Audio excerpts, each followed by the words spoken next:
voice. That is Dionne Warwick's song Heartbreaker, one of her most successful tracks. The 6-time Grammy winner is the second most charted female vocalist of the rock era. And we met Warwick at her childhood elementary school in New Jersey, that's East Orange, which now bears her name, to discuss her decades-long career, her philanthropy, and her lasting legacy.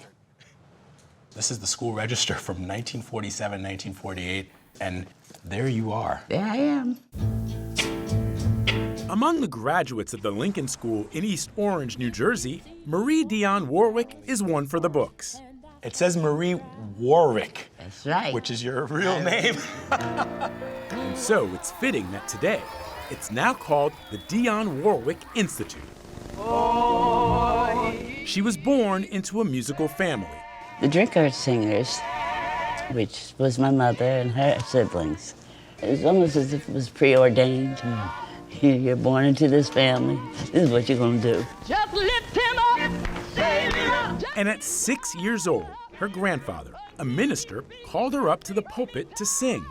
After I finished singing, the whole congregation stood and applauded me. That was my first standing ovation. Don't make me over. It would not be her last. A collaboration with lyricist Hal David and composer Burt Bacharach, starting in the early 1960s, would lead to hit after hit. I'm running for the bus dear. I thought we were very strange.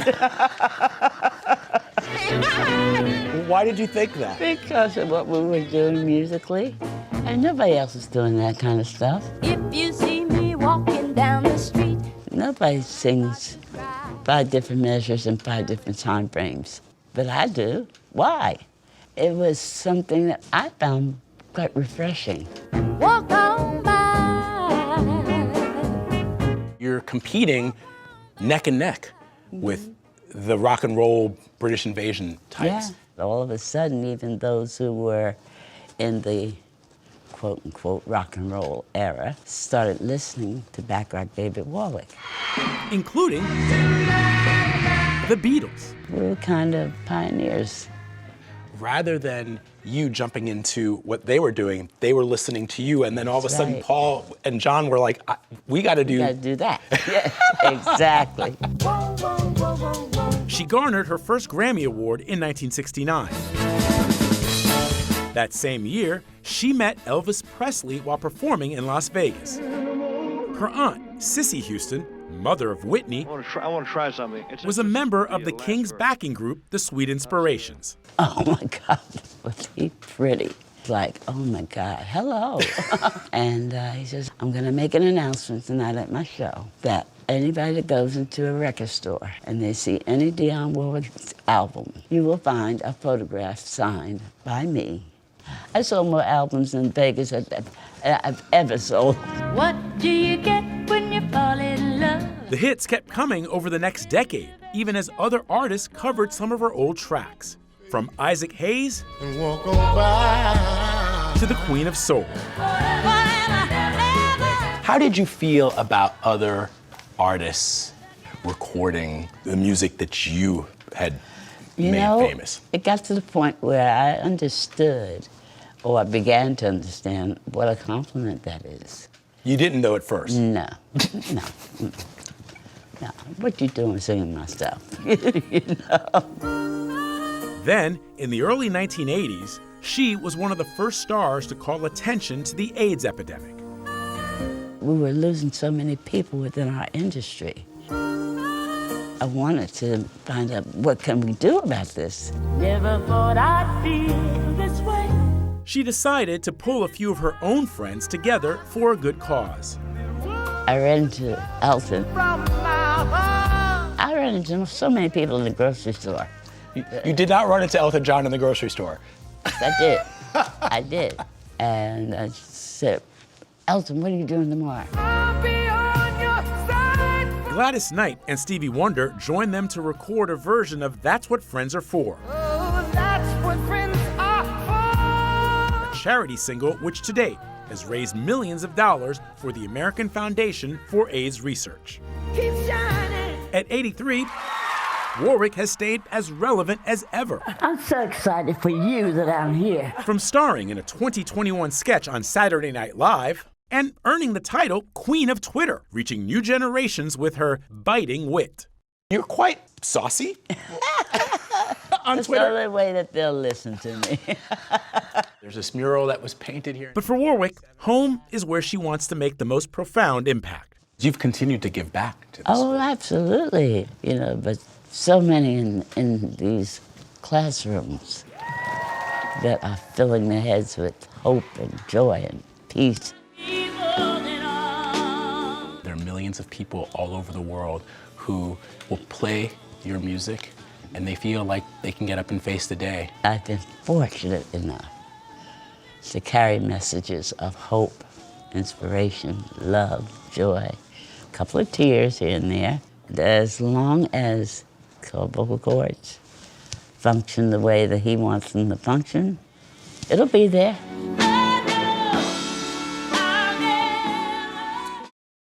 First on CBS Mornings, Harlan Coben is with us now. Harlan, thank you very much. Great to see you, Tony. Hey, guys. How's it going? Hi. Good to see everybody. You are a master of suspense. That is a cliche, but also a true fact. Yes. I can stamp it. And part of the suspense here is this incredible moment where Maya sees her presumed to be murdered husband on the nanny cam playing with their daughter. Right. How did you come up with that as a hook? You know, all my friends were starting to get into having nanny cams in the house. So I started thinking, what would be something that would really shock the heck out of you? And imagine your husband's murdered. You're just looking, checking out the nanny, and all of a sudden you see a man pick up your daughter, and he starts to turn, you realize, oh my God, it's my dead husband. If I could start with that, I'm gonna have you hooked. And now you have to hold on, hopefully, for all 8 episodes, which are now streaming on Netflix. Okay, so there's the twists, there's the turns, and you say that this is the biggest twist that you have ever written. So a couple of questions. One, why do you say that? And two, do you have that moment where you're finally done penning it and you're like, ooh, this is good? I shouldn't admit this, but we're friends. Yeah, I do. So you knew it. You was like, this is the one. Yeah, when I came up with the ending for this one, and you'll see in episode 8, which I'm not going to talk about much, but there's that moment when I came up with it, go, ooh, this is really going to work, man. This is gonna shock some people and hopefully move some people. So it was really kind of fun. Only Nate would I say that. Yeah, I appreciate you. Nothing against Not you the guys, millions of but other people who are watching no one else this is here. right now. The character Maya is a military pilot who suffers from flashbacks from the war zone. Yeah. Were you inspired by a woman in the military? Yeah, I went on a USO tour. You know, the things that Bob Hope and Marilyn Monroe. Yeah. Now they send me, which really shows how desperate we must be. But I met one of the very first women who flew combat missions in the Middle East. And she was so cool. And I said, man, I want to base a character on that. It's kind of how a book works. So you have this part of it, right? And then you have this part with the nanny cam. You start mashing things together. I thought it'd be really cool to base a character on her job. So in the story, Maya just comes back from serving in the military. Yeah. So Michelle Keegan plays Maya. She does a fantastic job. People love her in the role. Yeah. It's a series role. There was talk of this being a movie, and Julia Roberts was potentially going to play Maya. Why did you decide to go the series route rather than the movie route? What was my decision?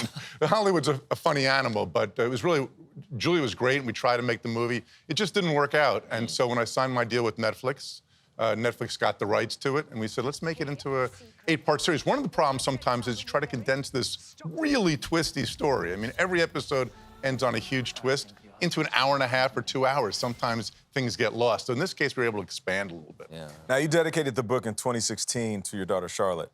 And in it, you wrote, doesn't matter how old you get, you're still my little girl. Why did you decide to dedicate this book to her? Very sweet. First of all, she just got engaged, so I'm gonna start. Congratulations! I know, I'm gonna start tearing up. Congratulations to her. Thank you. She just got engaged. I have 4 kids. She's my oldest, and the only one who seems to be following in my footsteps is a writer. She wrote one of the episodes of Fool Me once, and she's written a few. And I don't want to play the dad bragging card, but she has her own show, so I'm losing her. as a writer. I trained her so I could take it easy a little bit, and now she's going to leave me because she has her own show. And she's engaged, too. Wow. And she's engaged. Don't stop. I'm going to get all emotional. No, but how did that just happen recently? Yeah, she just got engaged a couple of weeks ago. How does it feel? I know this is still your baby girl. I know. But It's actually great. He's a wonderful guy, so we're all really thrilled about it. It's my first one to get engaged. But, you know, these life things, right? It's what we write about. I try to write about these kind of goalposts in life, these things that happen. It's weird. That's awesome. I am curious about one thing. The book is set in New Jersey. Yeah. A lot of dramatic things happen in New Jersey. Yes. But you moved the series for over to the UK. Yeah. Why? I have this great team over there. This is the 4th show we've done. Some of you maybe saw The Stranger on Netflix or Stay Close. And so working with this team is just a lot of fun. And so we just take the story and we move it over. And I think that hybrid makes it richer. You know, you see this cool house in sort of a little downtown Abbey-ish. And so that combination of the American story with the hybrid of the British sensibilities, I think it makes the series a little bit better. Yeah. You almost have a little bit more creative freedom, it seems, once you do the TV adaptations. Yeah, you do. I think overseas, you can hide a little bit more there. Yeah, definitely. Spooky architecture of the UK. Harlan Coben, you didn't need any help. You were doing it already. Thank you very much. Appreciate it. Did you find directing more difficult than you thought it would be? Yes. Yeah. I didn't realize how present you have to be and how many decisions you have to make consistently. The film The Kitchen marks Daniel Kaluuya's debut as a director. Going through that for the first time must be a lot. It's a lot. But what a lesson, No, it's humbling. Kaluuya also co-wrote the screenplay. Set in a dystopian future London, So where do you live? Kitchen. the film follows a community that refuses to abandon its home, called The Kitchen, to the police state. What was the biggest obstacle for you in terms of writing? Confidence. It's like you have this fear of being rubbish. Yeah. The realization is that you have to be rubbish. Like, it's like literally part of the process. You're gonna get the first draft, it's gonna be rubbish, and you just keep going. The pivot was, I'm not trying to be good or great, I'm trying to be honest. This is your neighborhood. Yeah, this is where I grew up.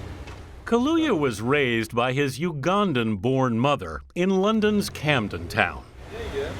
What's going on, you all right? Yeah, I'm good, bro. You kind of acted up in school, was that? Yeah, I acted up. That's why I did acting. The teacher told my mum, he's like, he acts up, he should act. You know, my mum listened. That's funny. You did improv as a kid? Yeah, improvisation. But you kept it secret. I didn't tell anyone. Why? Because it was my thing. Were you good at it, do you think? At the beginning, no. No, I wasn't. I've probably been looking at the same damn cloud every day for the last 6 months. What I realized, acting is an interpretive art and writing and improv is a creative art. Yeah. So then I was writing on the spot. You know what I'm saying? So with improv, you're writing on the spot. Kaluuya had written his first play at age 9. I wrote this play and I won a competition. It got performed at Hampstead Theatre. So it was a massive moment. At 19, he wrote 2 episodes for the hit British TV series Skins, which he also starred in. Yeah, wait, 1-1. Right, you get me. And 2 years later, acclaimed playwright Roy Williams cast Kaluuya in his boxing drama Sucker Punch in London. I can't be touched. I won't be touched. Which is kind of what opened everything up for you, really? It did. It was my first lead role. Simon. He then started landing film roles in Johnny English Reborn. Are you sure that's the Ascender, sir? Yes, I know it anyway. Agent in distress. Agent in distress. And Sicario. Talk to me, what are we doing? I don't have any answers for you. Well, let's get some. But Kaluuya quickly became disillusioned with the film industry. What was that all about? Racism. It's not even race. It is racism, but it's also just like kind of like people having power that don't really know what they're doing. Yeah. And so it's like they are governing the moves and what's happening, but it's not like the work is true or honest or pushing boundaries. And I just was like, why am I being led by people that don't inspire me? So then I said, all right, cool, I'm gonna leave. And that's when you auditioned for Jordan Peele, right? Yes. Yeah. Yes. How long have you known that guy? The director cast him in his psychological thriller, Get Out. Man, this is gonna sound weird, but when he came at me, it felt like I knew him. He earned rave reviews and his first Oscar nomination. Wait. Kind of changed things. Changed my whole life, yeah. It did change my whole life. But it was like, yeah, it changed my whole life. It's still happening. Is that a good thing or bad thing? It gets better with time. Does it? Yeah. I think I wasn't prepared. I don't think I chose it. I think I chose to make great work. I didn't really comprehend the repercussions of that.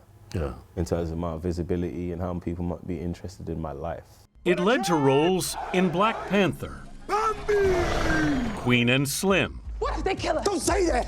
There's no guarantee they won't. and Judas and the Black Messiah. You can murder a revolutionary, but you can't murder revolution. And you can murder a freedom fighter, but you can't murder freedom. His intense performance as Black Panther Party leader Fred Hampton won him every major award, including the Oscar for Best Supporting Actor. That win, Kaluuya says, is one of the reasons he got the green light to direct The Kitchen. So has this changed your feelings about acting in the sense of how much you want to do and how much directing you want to do? Yeah, I definitely want to do directing. All roads have been leading to this. They have. I've been in denial, essentially. I want to make soul movies. What's a soul movie? Something that moves you. Something that moves you, he says, like an infectious song. Does it make you dance? Do you feel it? Because you can't articulate why a song makes you dance. You just move. Yeah. That's it. That's what I want. In film, I want that. And that's what I want creatively. I believe I can do anything. And I just want to exercise that, and then I will die. Yeah.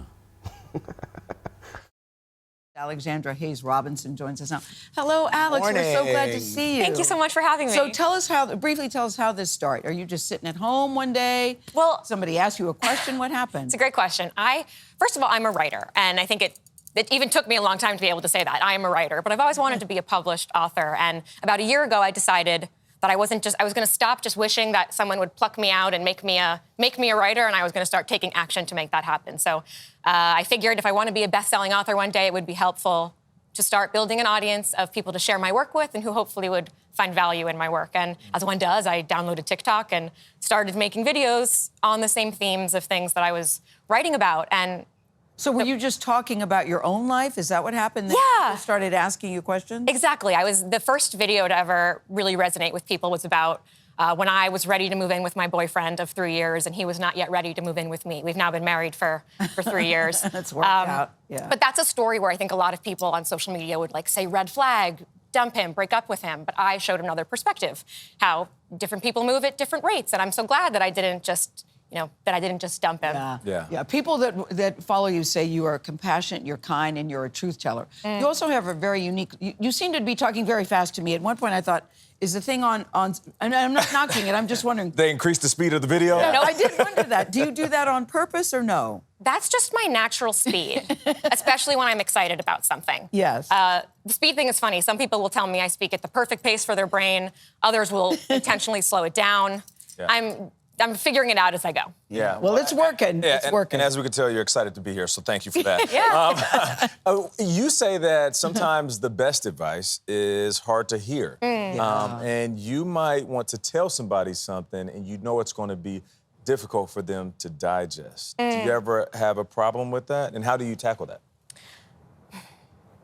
Tough love is so important. I think that in any piece of advice I give, whether it's with a person that I know in real life or with one of the hazelnuts, which is the name for our community. Yeah. Love hazelnuts. That's nice. It's a great name, right? Yeah, it's a great name. I try to first find something to validate. Even if the thing that someone's doing shouldn't be validated, feelings should always be validated. And I think that validating someone's feelings, because people often ask me, is it okay that I feel this way, Hayes? And the answer is always yes. But maybe we shouldn't do something about those feelings. And I think that validating someone for how they feel, making them feel safe, that's the infrastructure for which people can hear tough love. All right. Foundation. So you brought along a few questions submitted to Hello Hayes, and we want to answer them right here on national television. So here's one. Hello, Hayes. Bring it. Yeah. Hello, Hayes. I have a friend who I once thought of as a bestie, but now I've decided that I no longer want in my life. Over the past 3 years, she's ignored me without explaining why, talked badly about me to our other friends, and made comments to me that bring me down or undermine me as a person. We're supposed to go to a concert together in a few weeks. I have both concert tickets in my possession, but she paid me for one. I'd really like to still use them, just not with her. How do I ask her if I can buy her ticket back? So, I think that, I'm so excited to hear what you guys think about this, by the way. I think that hurt, when you're gonna break up with a friend, hurt is an inevitable outcome. Yeah. Right. However, if you're the one doing the breaking up, you're the one making this hard but important choice, I think that we can be sensitive and discerning with how we inflict the hurt. So if it were me,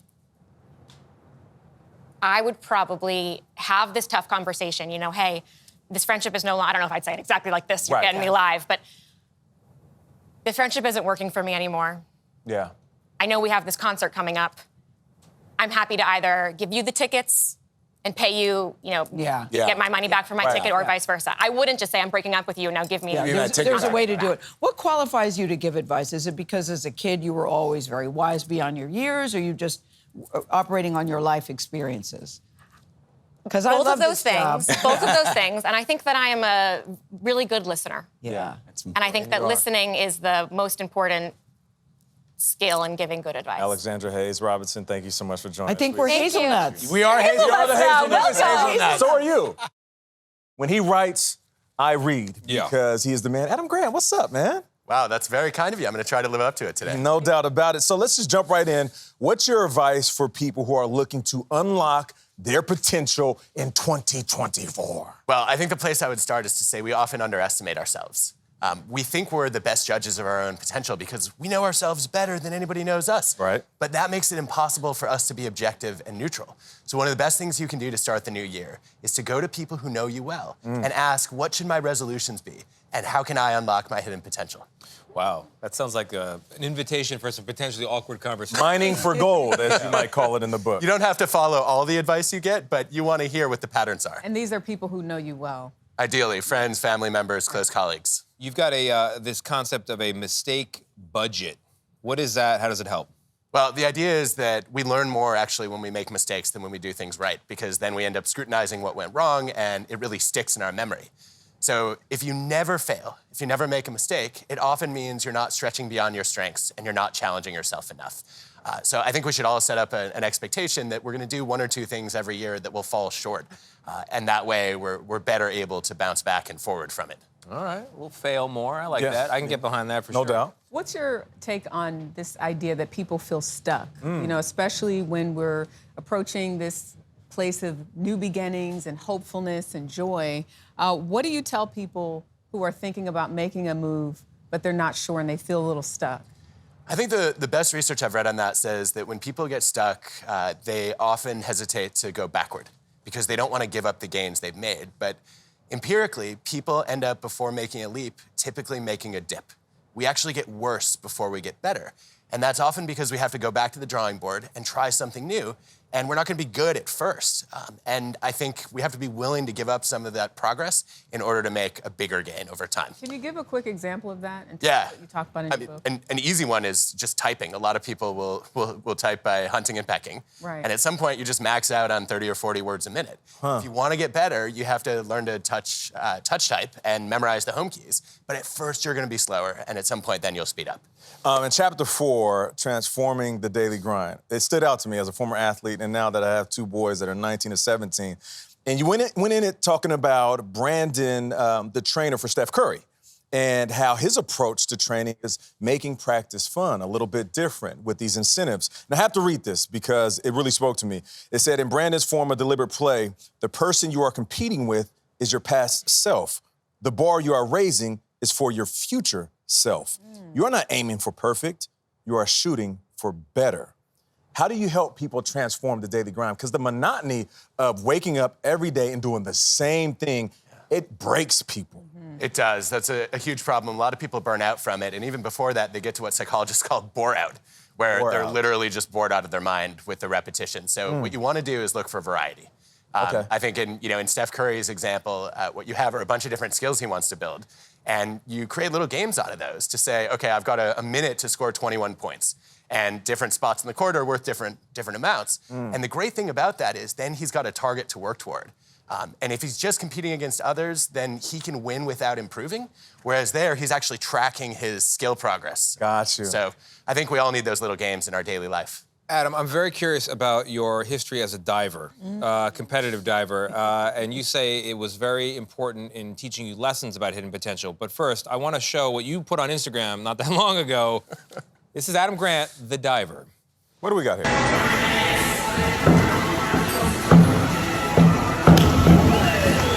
Hey!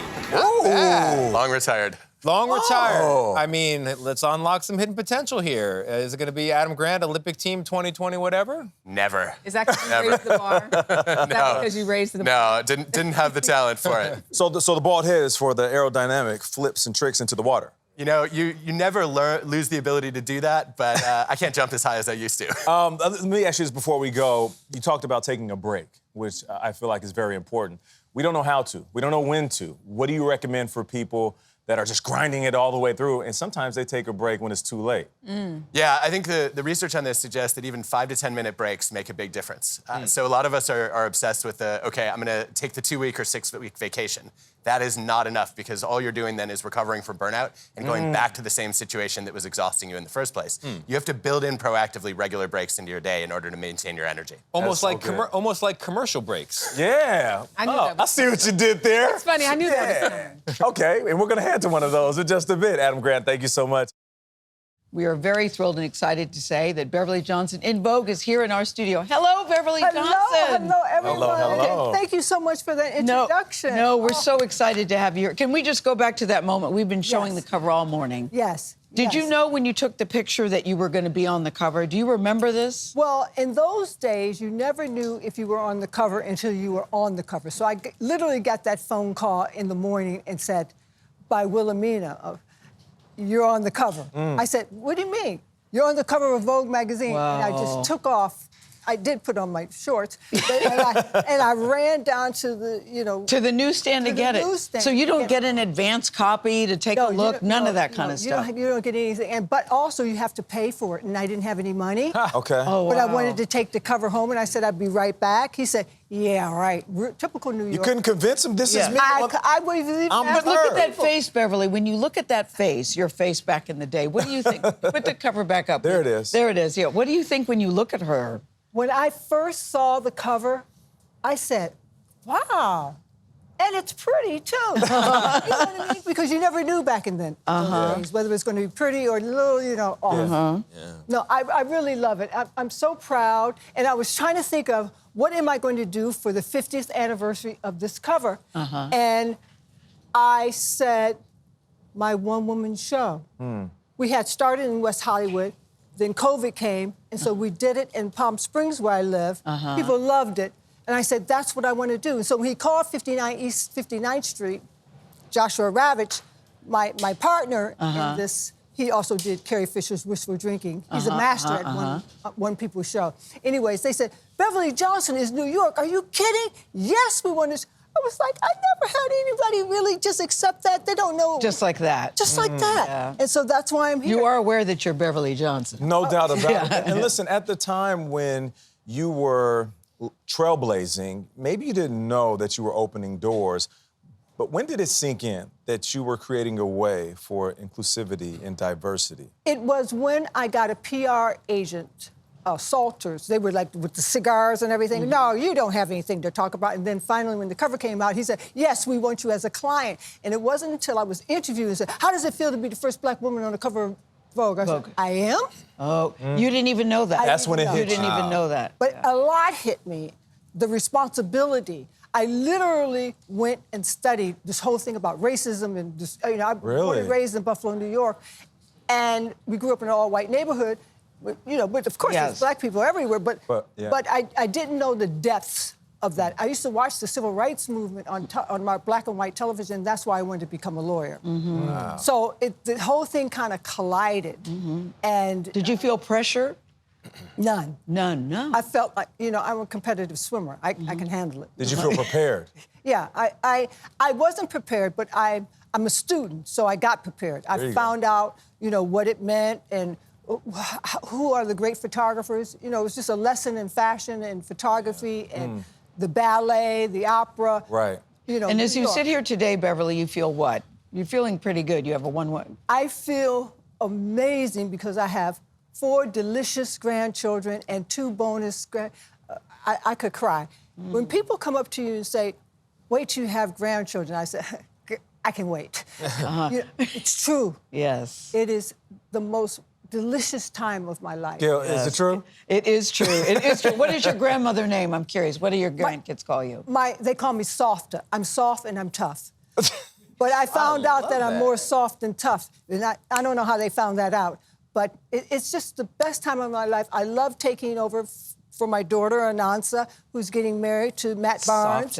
And they have a new television show coming out, Barnes Bunch. So I love taking over so that they can have some special time together. You know what I love? I love that here, we sit here 50 years later still celebrating you. And you were still doing it. Yes. And you were still successful and still looking gorgeous and glamorous. Thank you so much. Still leading the way. Still leading the way. And just so many people supporting me. You're going to love this Spree A1 because it's artificial intelligence for changing your clothes. You never have to take your clothes off in the way. Beverly Johnson, we salute you, we celebrate you, we thank you.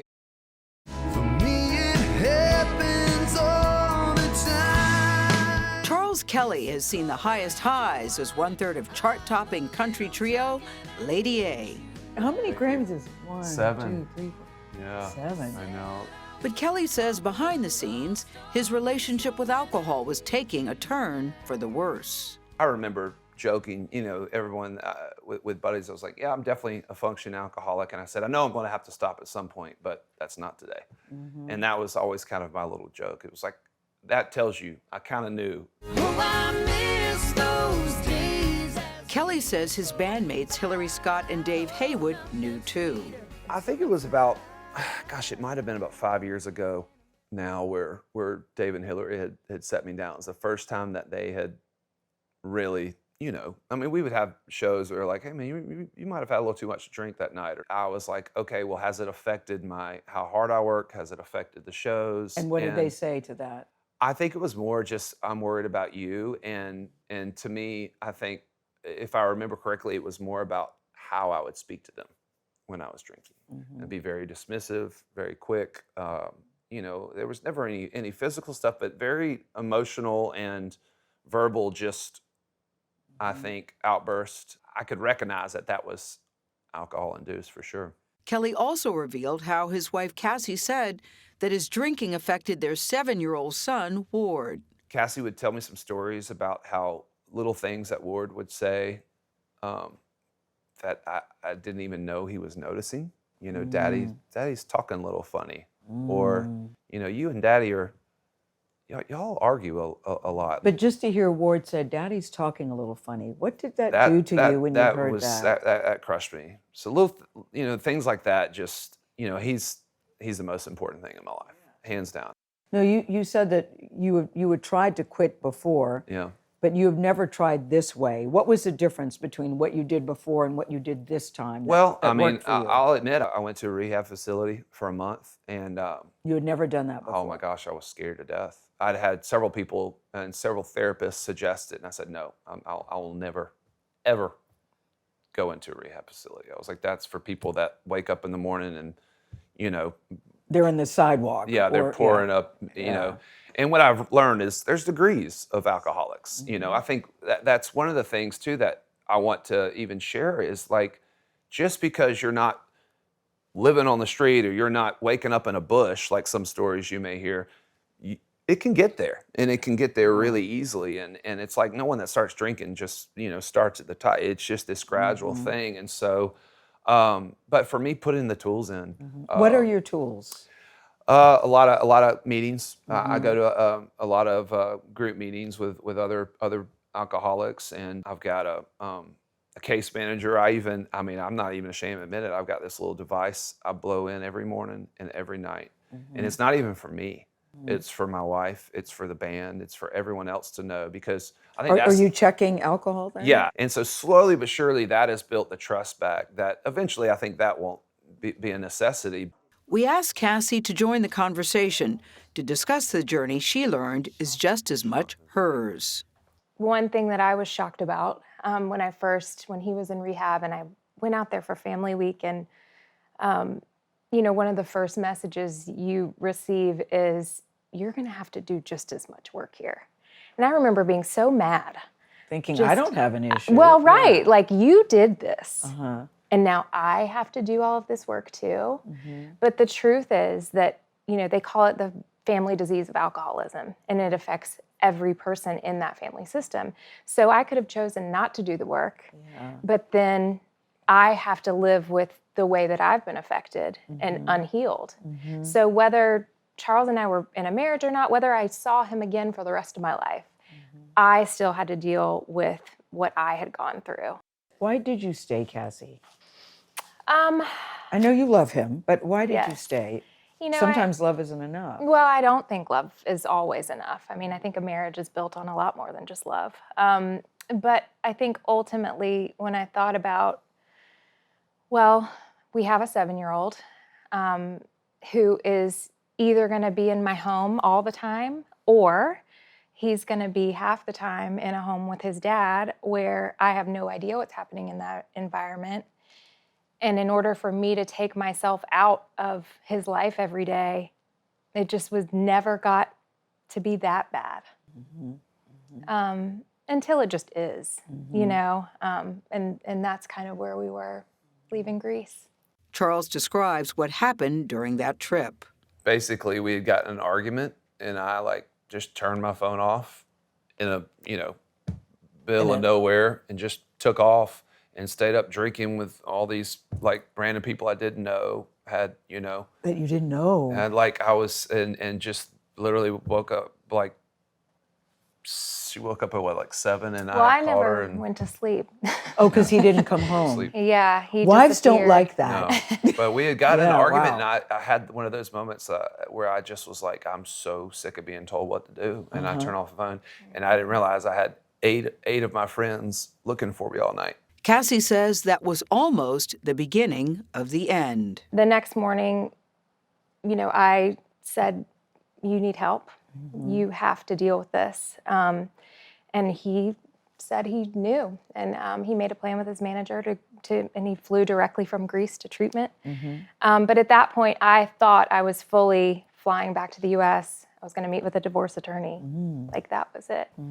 What do you think, Charles, when you hear that? She was thinking about a divorce attorney. I mean, I guess, again, it just makes me feel so grateful at how close I came to losing it all. And I think the thing that's hard is to know how much it affected Cassie the most and my band and the people around me, and how much it emotionally kind of wrecked them for a while. And that you can't really say I'm sorry enough. And it's just going to take time to rebuild that.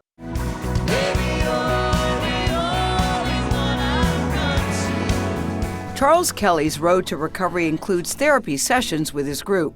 This past spring, Lady A launched their Request Line tour at the historic Ryman Auditorium in Nashville, where Kelley sang a song that he wrote.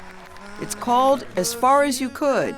He calls it his goodbye letter to alcohol. 'Cause you taken me as far as you could. You could hear the interview. What were you thinking as he was talking? Yeah, I'm really proud of him. Yeah. Thank you. Because, it's not easy to walk through, and it's not easy to, stay connected and to just put your head down and do the work, because it is a lot of work. And, because he keeps showing up every day, I get to keep showing up every day. And our family gets to be intact. So I'm really, really proud of him. Yeah. And like I said, I mean, I couldn't do it without her support. I really think. No, Charles Kelley, you are deeply loved. I know. You must I feel it. that. I do. You I must feel a lot of that. love. Yeah. Yes. Well, if you or a loved one is having a problem with alcohol, Help is available through the Substance Abuse and Mental Health Services Administration helpline. Tierna and Crystal are here now. They're going to be with Gotham FC, New York, New Jersey's home team. Another championship, hopefully, in the books, right? That's right. Hopefully. Tierna, I want to start with you. What does this feel like? You were drafted in 2019. You were numbered at 1 draft. You've been playing in Chicago. What's it like to now be here? It feels great. You know, this period of free agency and looking at different teams was really important, and I took my time with it. But, you know, Gotham FC really boasts an incredible style of soccer, a really exciting style of play. Their staff has implemented it so well. And, you know, the team culture seems quite strong. The team chemistry is clearly there. So I'm really excited to be joining this team. Crystal, I want to ask you, you left Portland, and I read in an article you left there, you didn't feel valued. What do you feel like coming now into Gotham FC? You were highly sought after in the offseason. Yeah, I mean, New York is home for me. You know, I have a... That's where are you from? I'm from, Long Island. You know There it is. I didn't lose it. The accent there. But exactly, I still have it. But, you know, I have a young son. You know, I think when I stepped into free agency, it wasn't solely about me and what I wanted. It was about what is best for my family. And I think that is something new. I've played on 4 different professional teams, and every time I make a change, it's for a specific reason, and this one was family, you know, being back home. And as T touched on, we're going to be surrounded by so many great players, and why not try to chase championships along with being home? I love that you can do this, because I feel like in a lot of professions, but especially athletics, you don't hear about people being able to balance both work and family. Yeah, especially as women, you know, I feel like for us, it's like, it was almost like taboo of like, oh, you want to continue playing soccer while being a mom? And I'm like, yeah.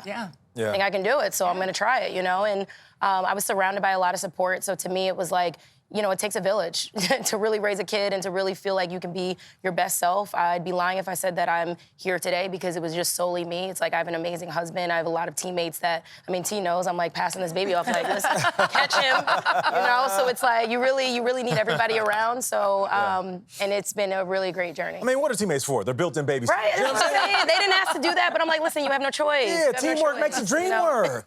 Tierna, I want to talk to you because the league has expanded. There's 2 new teams. And it just seems like the popularity of this sport is growing here in the States. What have you seen, being that you have played this sport your whole life? Yeah, no, it's been amazing. I think that, you know, over my past 5 years in the professional league, it has grown exponentially just in 5 years. I think we have flipped the script from being kind of a hobby for people to follow and to invest in, and now we're a proper business where people are running teams like businesses, and now players are starting to get paid like it's a proper business, and I think that's what's so exciting. It increases the longevity of players' careers. They don't have to be taking 2 or 3 extra jobs outside of being a professional athlete. So the soccer is getting better, the pay is getting better, the coverage is getting better, and I think that's just incredibly exciting. You know, more players can look to come to this level, not just the very, very top 0.1%. Jamie, you've been to matches in LA? Yeah, I love, sorry, ladies. I live in LA, Angel City. I'm an Angel City fan. What I love in the crowd there is that there are so many little boys that go to the games. Yes. I took my future stepson just this last season, and they were cheering and loud. And so you're expanding the sport in more ways than one. Yeah. Absolutely. And then there's the TV deals, not for nothing, right? So in the offseason, there's this new deal the league signed. 100 games are going to be distributed, including on CBS Sports. That's a big deal. Yes. It sounds like a big deal to me, but what's it like being where you are to hear that that's going to be happening? Yeah, I mean, a new broadcasting deal is just a massive step for women's soccer. For a long time, fans used to always complain, we don't know how to watch your games. We don't know, you know, where it's streamed, where it is. And I think for us, it's like, we feel you on that. We want you guys to feel like you can be a part and have access to this game. So I think a new broadcasting deal is gonna exponentially grow our game, give more awareness to the sport, but also like our fans, you know, having them be able to have that access and be able to turn the channel and be like, oh, there it is, we can watch now. Is gonna be incredible. And on top of that, where there's TV deals, there's money. Which means these teams can't lie to you when they say they don't got it. We know you got it. You got it. And Jamie, now, even though you're in LA, now you can watch Gotham. I can, yes, absolutely. Yes, well, we're gonna have to get you a sweater that's not Angel City because... Get her, Crystal. Exactly. I can be converted. We appreciate you guys. Thank you so much, and good luck this upcoming season. Crystal Dunn and Tierna Davidson. Yolanda, Renee King, how you doing? I'm good. How are you all? I'm good. Thank you for joining us. Now, Thanks for having me. Of course, you have not met your grandfather, but it seems like you are keenly aware of the legacy left behind. When did you know that you wanted to follow in those footsteps? Well, I first want to put out there that from a young age, my parents never made me do this. I mean, obviously they told me about my family and how, I guess, really the glory of my family and the work and my grandparents, but they never forced me to do this work and they never forced me to follow his legacy. And in fact, throughout my life, they've had sit-downs saying, look, you don't have to do this. You don't have to be this. And I guess having that freedom allowed me to, I guess, become inspired and understand these issues and really want to do something. And I think from a young age, I've always been concerned about these issues. I've always wanted to do the future, and I've always wanted to do something. And so I think having that, I guess, relief kind of that I don't have to be someone, that I don't have to, I guess, necessarily follow the footsteps, really, I guess, it really allowed me to ease some of the pressure, and it really is... And carve your own path. Carve my own path. Yeah, you're ready to carry on the legacy, but also lead. Right. And I think about something else you wrote in the book. So 1963, March on Washington, your Right. grandfather's at the podium. I have a dream, right? He helped us see the dream, you write. Right. But now you have to be the dream. Can you talk about what that means?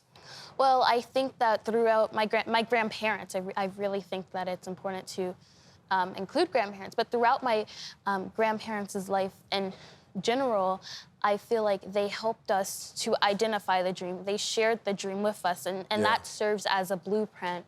And in the eradication of, I guess, of poverty, violence, discrimination, and racism, and and so I really think that they helped us to see that we need to eradicate that. And so now, with that information, we have to do something. It's almost as though, like, when a teacher gives you the information that you need to study for the test and to prepare for the test, I think we have all the resources. Got to do the work and now we have to do the work. Now we have to take action. That's, if your grandparents were alive today, what would you say to them?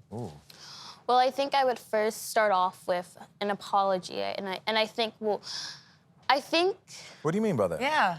An apology to where we are right now as a nation and really as a world. And I think especially 2023, the end of that really reflects where we were as a world. And I think that's why so many people were this year. I mean, I saw, as I was driving around Atlanta, I saw so many, I guess, lights and holiday lights and festiveness. And it seemed to be out like early. I think so many people were ready to have like a sense of happiness and for the year to be over. And it's a new year, and I think that we can really get a lot done during this new year. And I think as a country, we really need to make a resolution of change. Of change.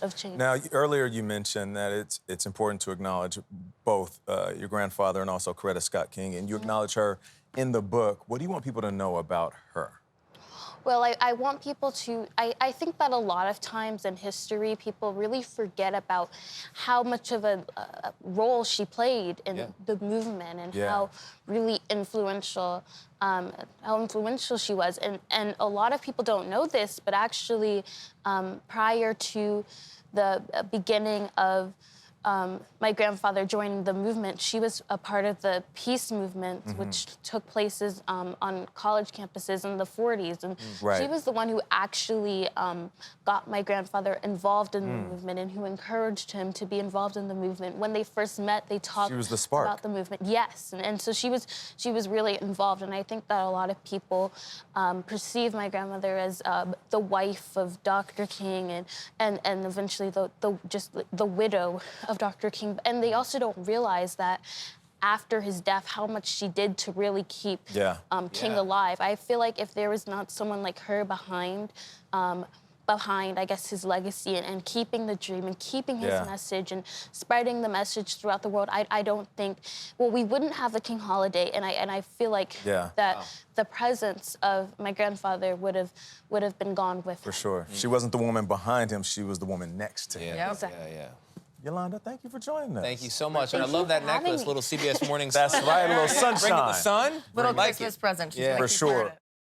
We're very happy to say that Naomi Winston joins us in what we call the living room. Hello. Welcome. Hi, good morning, Hello. everyone. Good morning. So let's talk about your little cousin. Tell us exactly what happened. How old were you? How old was she? Yeah, so I was just starting my sophomore year of college at Xavier University of Louisiana, go HBCUs. Okay. And I was taking her to the park because she had missed me so much. And when I finally pulled up to the park, she didn't want to get out the car. And, you know, I was trying to gentle parent. I was like, baby, why don't you want to get out the car? And she said, I don't want to get too dark.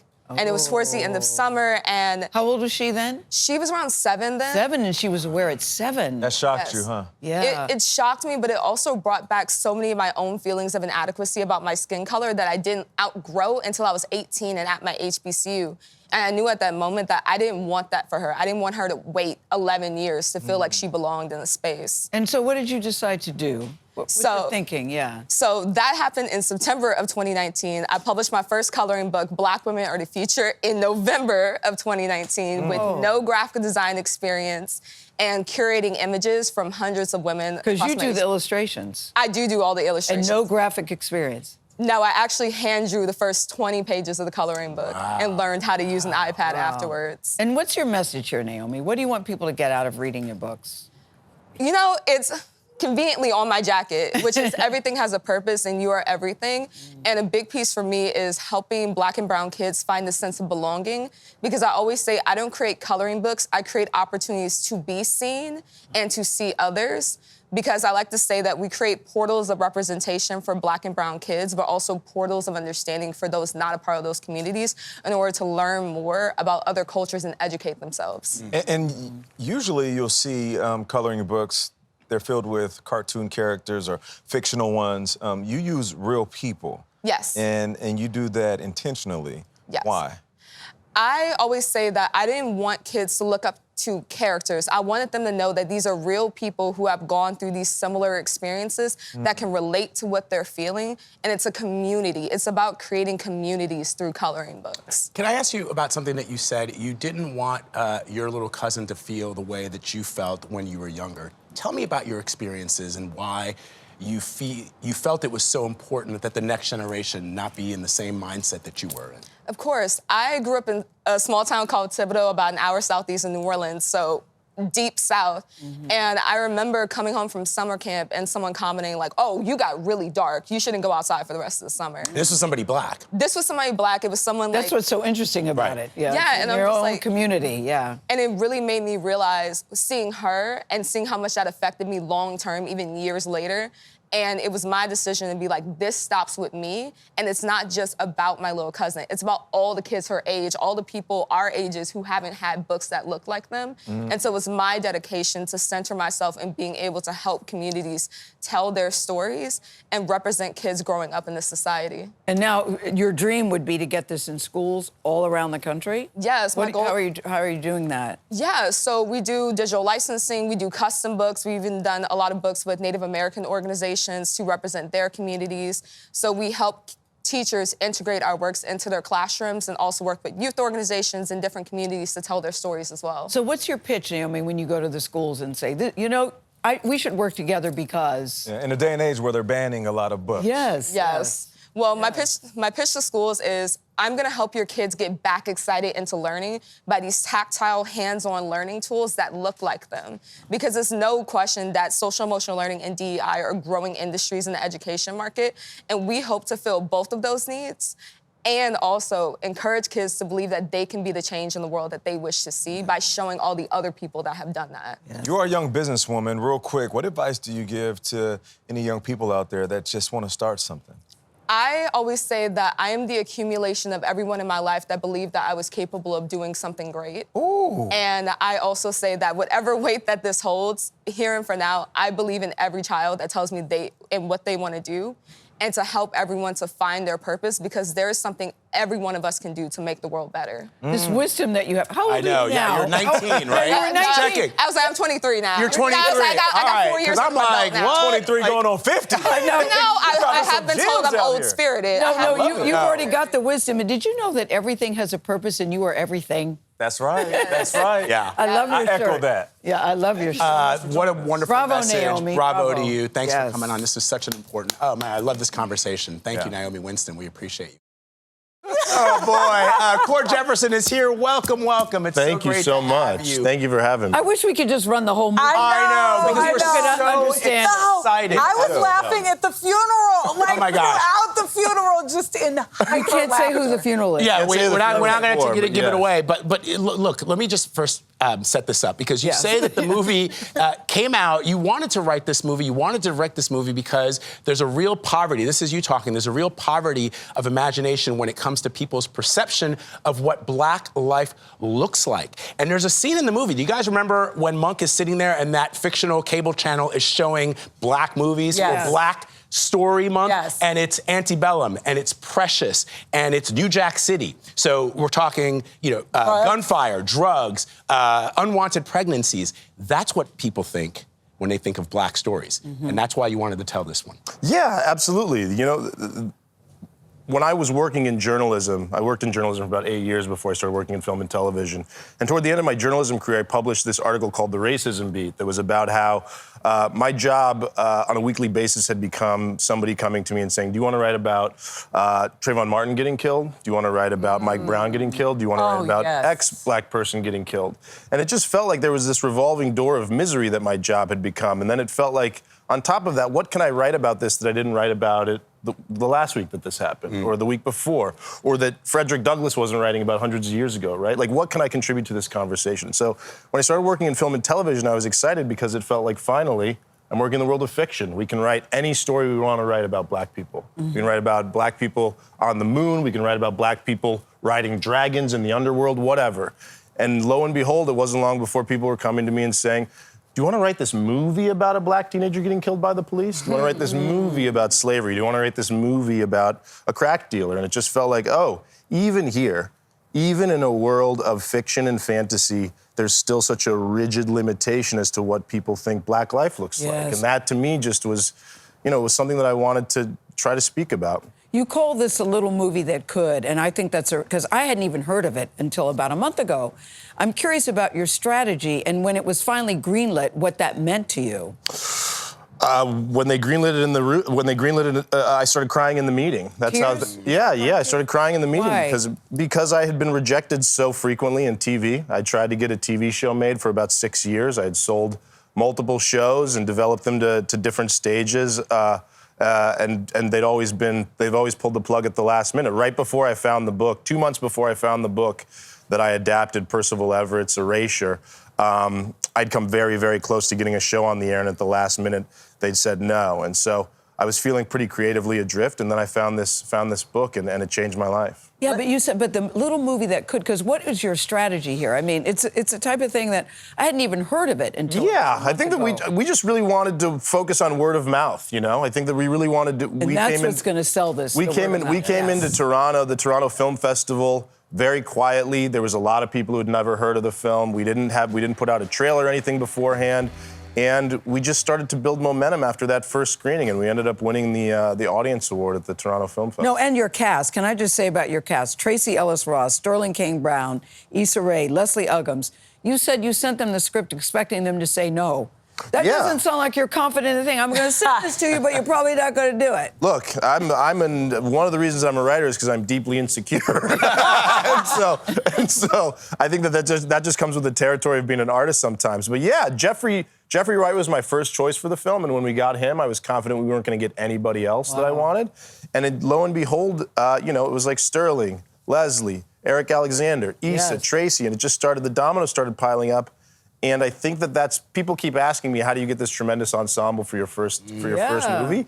And I say, look at what happens when you write real roles for Black characters. Yes. Look at what happens when the Black characters aren't just there to come out and give like some expository dialogue, and then they fade into the background while the white lead saves the day. Like, look what we can accomplish. The writing is so clever. Exactly. I mean, just so spot on. Every scene was like a moment in my life or a moment of someone I knew. And when you think about how you bring comedy into this, I mean, as I said, I was laughing like full heart. My makeup and hair people were cracking up as I was cracking up. But you think about that, and how are you able to dispel that? How are you able to tell it so crisply? To me, it's very important to invite people to laugh sometimes. I think that we have become a deeply polarized world, and I think that one of the reasons is we're so polarized is because we've lost the ability to talk to each other. I think that everybody kind of exists in their own bubbles and their own fiefdoms and listens to their own news and watches their own movies. And I just think that one of the greatest things about movie theaters is that they're this cultural shared space. It's this place that you can come with people who are different from you and enjoy something and go on a ride together. And so I wanted to make a movie that was about these kinds of serious third-rail issues, about race, about identity, about sexuality, but that felt really inviting to a lot of different kinds of people. And Cord, you did that. You did that. What a great You did They that. don't make movies like this anymore. Congratulations. Thank you so much. And he's a good director, too. He's an incredible director. Da'Vine, Joy Randolph was just nominated for a Screen Actors Guild Award yesterday. Thank you very much. Good morning to you, Ms. Randolph. Good morning, everyone. Good morning. Let's just think about your life the past week. You had a Golden Globe on Sunday, SAG nomination just yesterday, Oscar nomination to come for sure. What's it like to be you right now? How is this feeling? I know it feels good, but what's it like? It's good. It's overwhelming. I think, you know, to be an actor, a lot of times you're in your own little hubble, your own little hole, you know?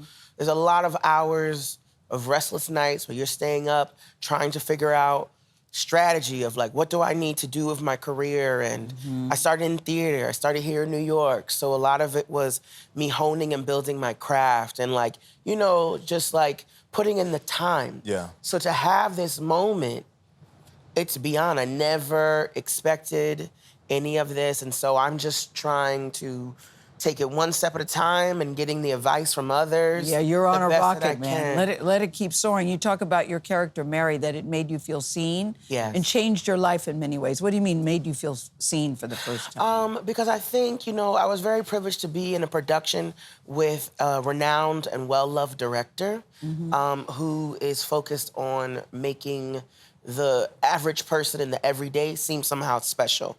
And so to have someone like this and have a script in which it's fully detailed and complex and layered, and to have that as a woman of color is very rare. So oftentimes, I'm coming to the table where I have to ask, negotiate, and try to figure out a way with the fellow creatives to take it to that level.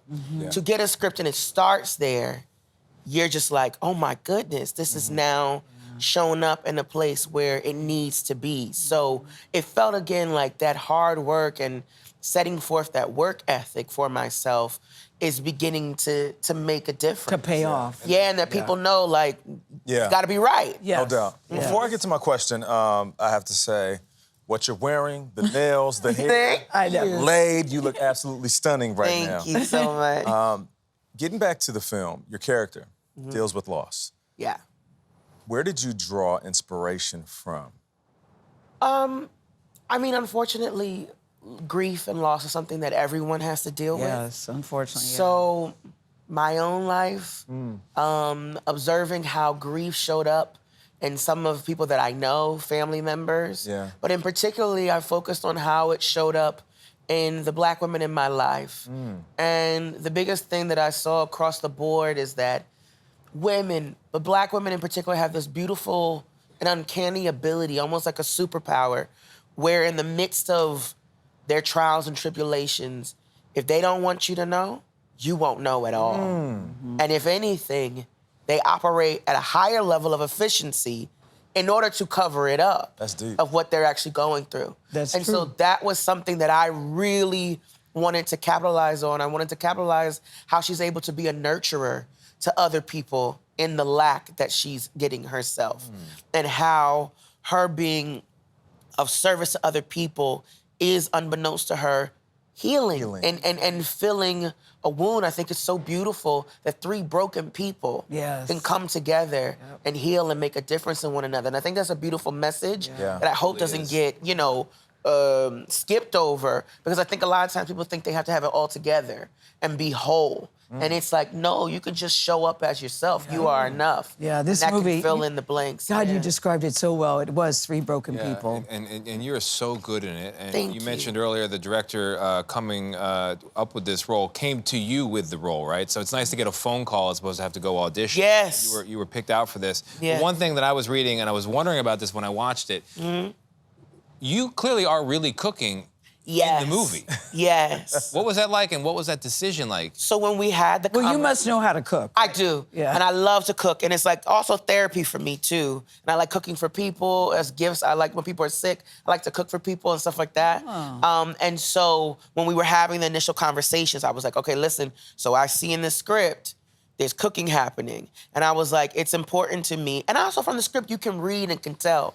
This is so real and authentic. It would look weird if she wasn't really cooking. Right. Yeah. And so a lot of it also... The viewer notices that, too. We notice when people are not really cooking. And also, I think how Alexandra shoots, it's everything's so authentic and practical and tangible. And so during the pandemic, I stayed in New Orleans, and there was a woman who is infamous and used to cook for dignitaries and presidents. Her name is Doki Chase, and unfortunately recently passed. Yes. But I built the character in regards to her career portion after her. And something that was amazing about her is though she was cooking, you know, New Orleans cuisine and Southern cuisine that some people might consider lowbrow, that woman ran that restaurant like it was a Michelin star. We did a story on her. She's amazing. The Oscar nominations are coming out, and you said, don't even tell me when the announcements are going to be made. Why don't you want to know when the nominations are coming? I think because I never want to get into a place where I'm expecting anything. And I always want to let things naturally happen how they're supposed to happen. I don't feel as though it's within my right to be, you know what I mean, expecting anything. Because I never believed it, Davine, by the way, and I apologize because I've been calling you Divine, and you didn't even correct me. No, it's fine. No, I felt terrible because I had an argument with people here. I said, no, it's Davine. Yeah, you are Divine. But I always thought actors when they go, no, I didn't know it was coming. I don't want to know because I thought I'd be up at the TV waiting. Some people say it and don't do it. Yeah. For me, it's like how a kid would be on Christmas Eve. The anticipation. I won't sleep. Yeah. So that's why I always tell my team, I'm like, don't tell me. Let it come as it may. Yeah, I just want to wake up and be like, oh, okay. You know, I don't want it to be like, wait, I'm waiting. What's happening? What's happening? Well, you are Davine, Joy Randolph. People keep getting you and Danielle Brooks, The Color Purple, mixed up. Two different actresses, two great performances. And she's phenomenal. As are you. You're both phenomenal. That's the thing. I call it black girl magic. Absolutely. Congrats, congrats, congrats. This morning, we are very excited to be introducing you to Sabeena Ladha. She's the founder and CEO of Dough. She created healthier alternatives to cookie dough back in 2020. She did it in her own kitchen. And Ladha found a way to make it vegan, gluten-free, and include vitamins and supplements we all need. It's basically vegetables. It's delicious. Ladha has now turned Dough into a multi-million-dollar company with products on store shelves nationwide in major retailers, including Target and Whole Foods. And Sabeena Ladha joins us now. I'm joking about the vegetable part. but you know, same thing. But so you started cooking this in your own kitchen. Yeah. What sparked the idea? Yeah, I was making it around kitchen. Well, I'm a junk food fiend, so I grew up on, you know, your classic Oreos and Kraft mac and cheese.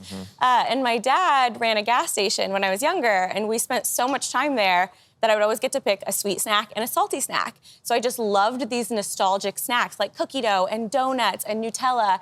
But as I grew older, I just didn't want to eat so much sugar and, you know, calories. So made a healthier product so I could still enjoy the treats that I loved when I was a kid. So did you already know how to cook? I mean, how did you even know what ingredients to do? Did you know how to do this? You know, I'm not the best in the kitchen. I always joke that my husband, I'm like his sous chef. I'll chop the onions and he cooks. But I had a sweet tooth, so I would make healthier alternatives of baked goods. Yeah, so I would, like our cookie dough is made with oats, almond butter, flaxseed, a lot of superfoods, and it happens to be dairy-free and gluten-free. I mean, reishi, vitamin D, also some other ingredients that are functional your typical. ingredients. Yeah, so basically the the thought is you remove the bad for you, the absence of negative and the presence of positive, and then you add in good for you ingredients. Was it your goal to build an empire, or were you just doing this for fun?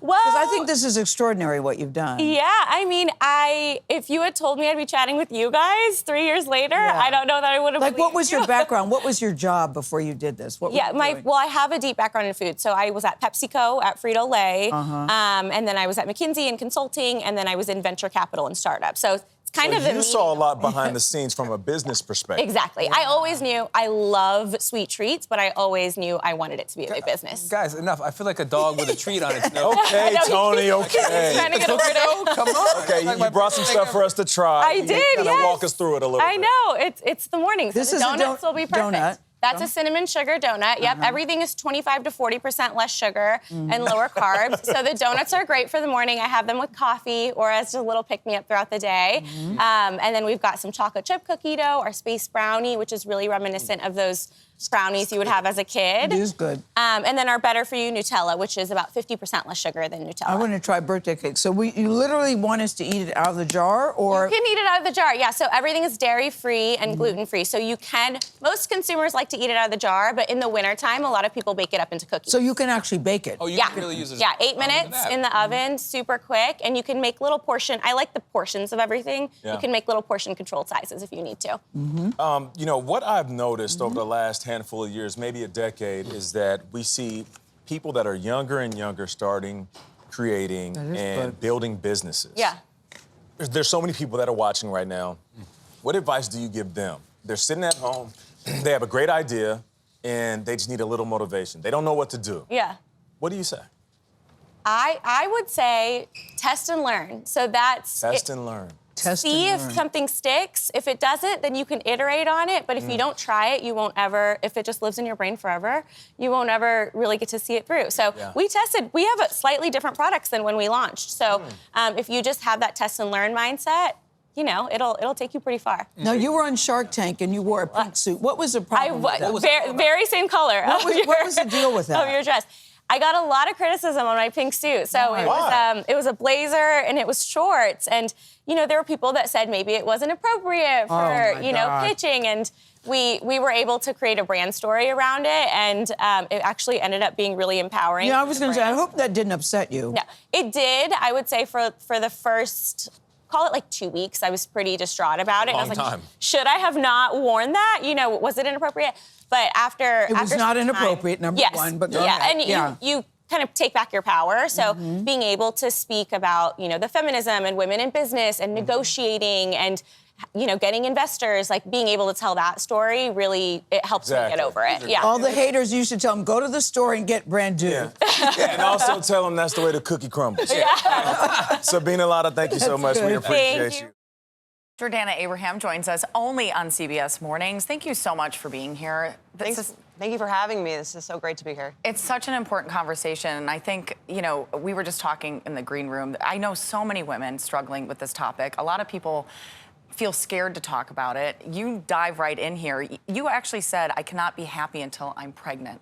Can you take us into your own fertility journey? Yeah, that was definitely a thought that I had in the beginning of struggling with all of this. And it can feel like a really isolating journey because people don't really talk about it. It doesn't feel like it's okay to talk about it. So it can feel really isolating on top of feeling, you know, like you failed or like you know, there's a lot of unknown when it comes to fertility journeys. Well, when people do talk about it, it's often, why aren't you having a baby? You know, I mean, the topic of conversation isn't really around the struggle. It's, why hasn't this happened for you yet? Which makes you feel even worse. Exactly, because really all you see, especially on social media, are people's birth announcements or, you know, the success at the end of it. And that's, you know, what you see with most things on social media, but you don't really get the struggle. And a lot of people who are showing you, you know, their successes, they had a lot of trouble getting there too, but it's just not really talked about it. Once you have the baby, you don't really necessarily want to think about the struggles it took you to get there. So this podcast is really about taking those stories, especially from like some high-profile people who really show that it is normal to struggle with this. It's so common, but you really don't hear about it because people don't really want to talk about it a lot of the time. And it's particularly tough to talk about it during the holidays. Yes. I mean, you spoke with a clinical psychologist. You went on the map to say why and how does this impact our mental health. take us through where you go with people and what you advise them on how to deal with it at this time of year. Sure. I think, everyone has their own personal, I'm not going to say everyone should share their struggles because, everyone has their own journey, their own way of thinking about it, and not everyone feels comfortable.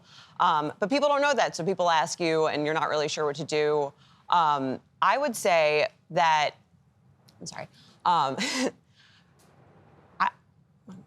Could you repeat the question? Yeah, no. I mean, it's a tough thing to talk about. It's the holidays. Yeah. And a lot of people are asking those questions, but from a clinical psychologist point of view, how do you explain to them this is tough on mental health? Right. Well, I mean, it's interesting. When I spoke to clinical psychologist Dr. Georgia Whitkin, she was saying that a lot of people, they think you don't speak about things like IVF because there's a stigma around it. But really, people don't talk about their journeys because they don't want to necessarily have to update everyone about how it's going all the time. You want to be able to talk about it on your own terms.